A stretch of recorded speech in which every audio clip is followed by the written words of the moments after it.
दोस्तों, दुबई के लोगों के लिए सोना ऐसे है जैसे अपने देश में आम हो। सोने की गाड़ियां और घड़ियां तो आपने पहले भी देखी सुनी होंगी, लेकिन दुबई के ये शेख सोने को पहनने से लेकर खाने तक में इस्तेमाल करते हैं। यहाँ सोना तोले के हिसाब से नहीं बल्कि किलो के हिसाब से बिकता है। तो आखिर ऐसा क्या है जो दुबई में सोना इतना सस्ता और आम है? आज हम आपको यही बताने वाले हैं, तो बिना स्किप किए इस वीडियो को आखिर तक देखिएगा। दोस्तों, दुबई को सिटी ऑफ गोल्ड भी कहते हैं। जी हाँ, सिटी ऑफ गोल्ड।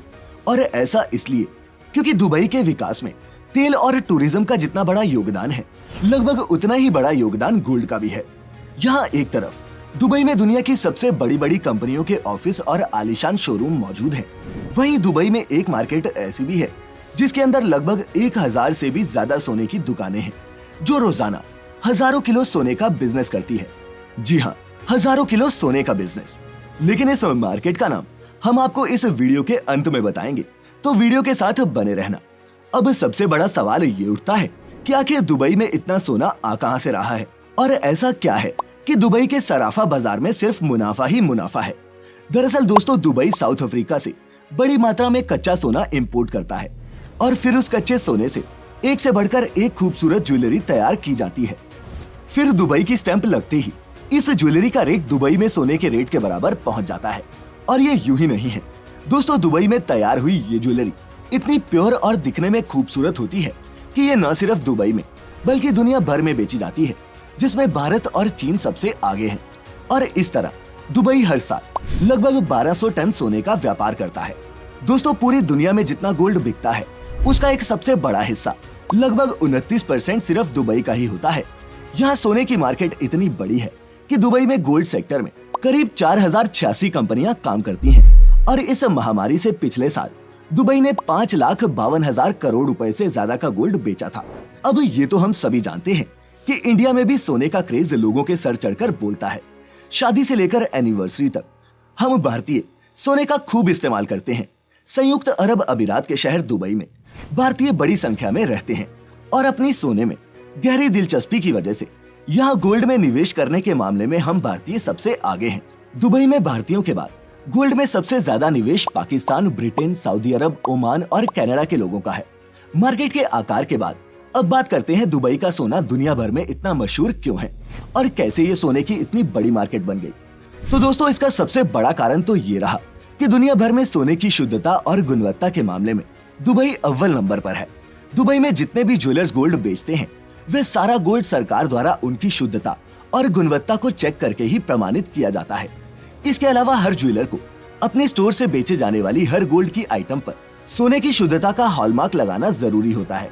यही हॉलमार्क बताता है कि सोना कितने कैरेट का है और ये हॉलमार्क पूरी दुनिया में मान्य होता है। यही नहीं, अगर दोस्तों कोई ज्वेलर बिना हॉलमार्क के सोने को बेचता है या फिर मिलावटी सोना बेचता है तो उसे यूएई एंटी फ्रॉड लॉ के तहत 2 साल तक की सजा या फिर 2 करोड़ रुपए तक जुर्माना भी लगाया जा सकता है। अब दोस्तों, दुबई में कानून कितने सख्त हैं, ये आप जो दुबई गया हो उससे पूछ सकते हैं।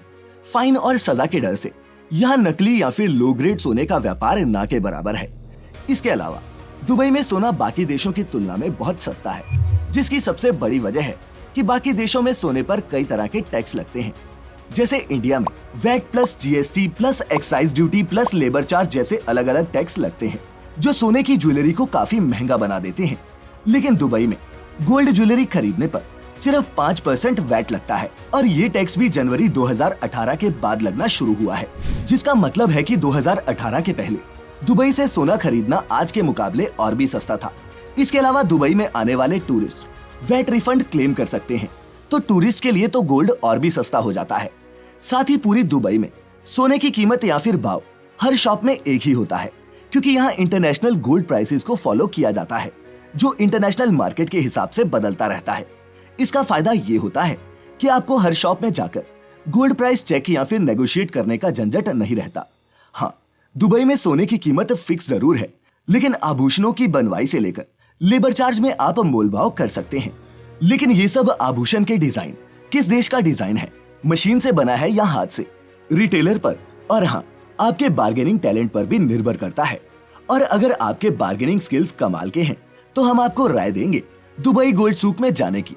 अब आप सोच रहे होंगे कि गोल्ड सूक क्या है, तो दोस्तों यही वो दुबई का ट्रेडिशनल गोल्ड मार्केट है जिसके बारे में हमने कहा था कि आपको आखिर में बताएंगे। दोस्तों दुबई गोल्ड सूक दुनिया का सबसे बड़ा गोल्ड मार्केट है जिसमें 1000 से भी ज्यादा दुकानें हैं। इसके अलावा हर मॉल में बड़े बड़े ब्रांड जैसे कि डमास, मालाबार और कल्याण ज्वेलर्स जैसी गोल्ड शॉप्स भी रहती हैं। यहाँ आपको लेटेस्ट से लेटेस्ट डिजाइन की ज्वेलरी मिल जाती है। आप किसी भी शॉप से खरीदारी कर सकते हैं क्योंकि शुद्धता की गारंटी हर शॉप देती है और यहाँ दुनिया भर के देशों से एक शानदार डिजाइन वाली ज्वेलरी आसानी से मिल जाती है। दोस्तों दुबई से सोना खरीदने का एक फायदा और है। अगर आप दुबई का खरीदा हुआ सोना एक्सचेंज करने जाते हैं तो जितना वेट आपकी ज्वेलरी का होता है उतना पूरा सोना माना जाता है और कोई भी बट्टा नहीं काटा जाता। अब आते हैं मुद्दे की बात पर कि अगर आप खुद दुबई जाएं तो आप कितना सोना दुबई से ड्यूटी फ्री यानी कि बिना एक्स्ट्रा टैक्स दिए ला सकते हैं। तो दोस्तों central board of direct tax and customs CBIC के मुताबिक कोई भी भारतीय यात्री जिसके पास वैलिड इंडियन पासपोर्ट है और 1 वर्ष से ज्यादा समय से विदेश में रह रहा है वह दुबई से अपने साथ सोने की ज्वेलरी ला सकता है। लेकिन ये नहीं कि मन मुताबिक किलो के हिसाब से खरीदा और इंडिया में आकर बेच दिया। इस पर भी लिमिट है और आप दुबई से कितना सोना टैक्स फ्री ला सकते हैं आइए जानते हैं। अगर आप पुरुष यात्री हैं तो इसकी लिमिट 20 ग्राम है या फिर जिसकी कीमत 50,000 रुपए से ज्यादा ना हो आप इतनी ही गोल्ड ज्वेलरी ले आ सकते हैं। और अगर आप एक महिला यात्री हैं तो 40 ग्राम गोल्ड या फिर जिसका मूल्य 1 लाख रुपए से ज्यादा ना हो इतने सोने के आभूषण आप ला सकते हैं। यही सेम नियम बच्चों पर भी लागू होता है। और अगर आपको दुबई से भारत इससे ज्यादा सोना लेकर आना हो तो आपको कस्टम ड्यूटी देनी होगी जो पहले 10% थी लेकिन अब बढ़कर 12.5% हो गई है। लेकिन दोस्तों इसका मतलब ये नहीं है कि आप कस्टम ड्यूटी देकर मनचाहा सोना ला सकते हैं। इसकी भी लिमिट है। अगर आप दुबई में 6 महीने से ज्यादा रुके हैं तो आप 1 किलो सोने को बार या फिर कॉइन के रूप में ले जा सकते हैं।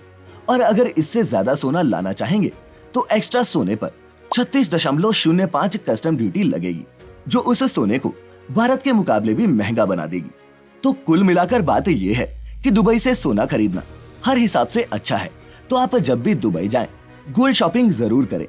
बस इतना ध्यान रखें कि अपनी खरीदारी का बिल अपने साथ रखें और हो सके तो गोल्ड पहनकर ही आएं और ज्यादा होशियार ना बने। अगर गोल्ड लिमिट से ज्यादा हो तो उसे डिक्लेयर करें। अगर कोई सवाल या फिर कंफ्यूजन रह गई हो तो हमें कमेंट्स में पूछ सकते हैं।